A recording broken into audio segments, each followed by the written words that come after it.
Ang Halloween celebration ba ay masama? Hello, this is Sunny De Leon from Camera Slideshow's Facebook page. Tara na, magsisimula na tayo. Tuwing dumarating ang katapusan ng Oktubre, maraming kabataan at matatanda ang nagbibihis ng mga kakaibang kasuotan. May mga mukhang aswang, multo at demonyo. Makikita sa mga kalye ang mga palamuting bungo, kabaong at mga nilalang na nakakatakot. Ang tanungan ng marami, masama ba ang pagdiriwang ng Halloween? Kung titingnan nating sa kasaysayan, ang Halloween ay nagsimula bilang All Hallows Eve, isang gabi bago ang araw ng mga banal o All Saints Day.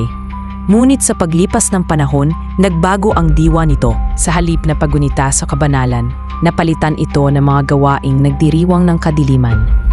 Marami ang natutuwang magbihis bilang demonyo. Bruha o nilalang na takot ang hatid, hindi liwanag. Kaya malinaw ang paalala ng Diyos sa atin. Mag-ingat tayo sa mga bagay na maaaring magpalayo sa Kanya. 1 Pedro 5:8.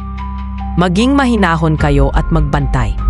Ang diablo na inyong kaaway ay parang leong umaatungal na naghahanap ng malalapa. Ibig sabihin, hindi lahat ng nakasanayan ay dapat tularan.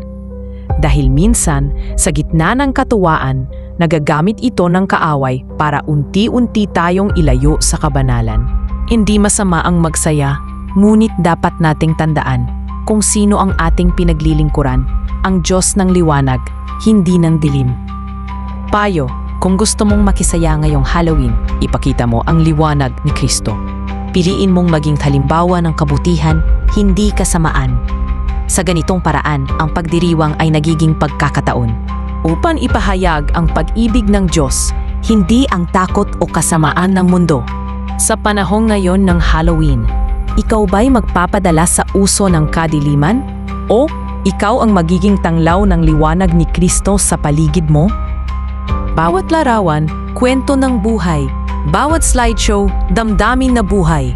This is Sunny De Leon. Thank you for watching, and please follow Camera Slideshow's Facebook page para mapanood agad ang mga bagong video upload. Maraming salamat!